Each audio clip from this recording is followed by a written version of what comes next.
హ్మ్. ఎవడు చేసినా ఇప్పుడు హైవే వేసి పెట్టాడు మచిలీపట్నంది. హ్మ్. ఏమైనా బీజేపీని గెలిపించారా హ్మ్. ఆ రూట్లో? ఏమన్నా హ్మ్. బేసిక్గా విజయవాడలో ఫ్లైఓవర్ ఏసారు అక్కడ. ఎవరు వేశారు? హ్మ్. హ్మ్. ఏమైనా బీజేపీ ఏమైనా చేసిందా? గడ్కరీయే కదా అప్పుడు కూడా ఏసింది. పాయింట్ ఏంటంటే హ్మ్. క్రెడిట్ అనేది జనం ఫీల్ అవ్వడం. మీరు హ్మ్. చూడండి, హైవే వేసిన పక్కన ఇంటి వాళ్ళని అడగండి, హ్మ్. ఎవరు వేయించారు రోడ్డు అని? హ్మ్. చంద్రబాబు వేయించాడు, జగన్మోహన్ రెడ్డి వేయించాడు అంటే అని చెప్పి. చిన్న చిన్నవి కాదులే. రోడ్లు, నిర్మాణాలు, ఫ్లైఓవర్లు ఒక ఎత్తు. కానీ ఇక్కడ ఒక రాజధానే ఏర్పడుతుంది గదా! ఏదైనా సరే క్రెడిట్ రా అది ఒక రా చంద్రబాబుకే వస్తుంది. ఎవ్వరు ఏం సహాయం చేసినా ఏం చేసినా హ్మ్. ప్లానర్ అతను. హ్మ్. ప్లానర్కే క్రెడిట్ వెళ్తుంది. హ్మ్. మిగతాదంతా తలా వచ్చి చెయ్యడు. సహాయ సహకారాలు అందించిన వాళ్ళకేమి ఇప్పుడు అందులో దాన్నే చూసి ముద్ర ఉండదా? ఓట్లేస్తారు అనుకోవడం కూడా అమాయకత్వం. ఇప్పుడు హ్మ్. హైదరాబాద్లో ఆయనే చేశారు, హ్మ్. స్టార్ట్ చేశారు, అవును. తర్వాత హ్మ్. కొనసాగించారు. హ్మ్.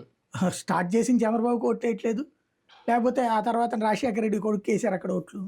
అదే గదా! హ్మ్. శంషాబాద్ ఎయిర్పోర్టు, అవును. లేకపోతే అన్ని అవును. కట్టించి హ్మ్. ఇప్పుడు ఈయన ఇది కట్టించారు, హైటెక్ సిటీయా? హైటెక్ సిటీ హ్మ్. స్టార్ట్ హ్మ్. చేశారు, హ్మ్. ఆయన అది కొనసాగించాడు. హ్మ్. మరి వీళ్ళిద్దరికే ఓట్లు పడాలిగా. అదే గదా! హ్మ్. అసలు ఆంధ్ర వాళ్ళని ఎక్కడి నుంచి పొమ్మన్నారుగా. హ్మ్. హ్మ్. మరి ఏమైంది? అదే గదా! రాజకీయం వేరు, విధానం వేరు. కాకపోతే ఆ బ్రాండ్ ఇప్పుడు ప్రతి తెలుగుదేశం వాళ్ళు ఏమంటారు? హ్మ్. చంద్రబాబు వల్లే హైదరాబాద్ అంటారు. హ్మ్. తెలంగాణ వాళ్ళు ఏమంటారు? హ్మ్. మాది బాగుందని చంద్రబాబు వచ్చి బాగుపడ్డాడు అంటారు. హ్మ్.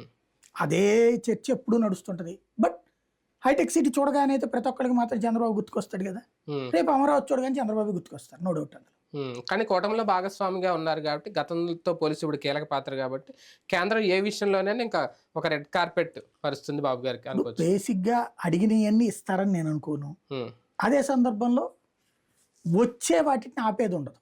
అది. హ్మ్. అది క్లియర్గా జరిగిపోతుంది. ఇవ్వాలనుకుని ఇచ్చేస్తారు. ఎలా వస్తే అలాగ.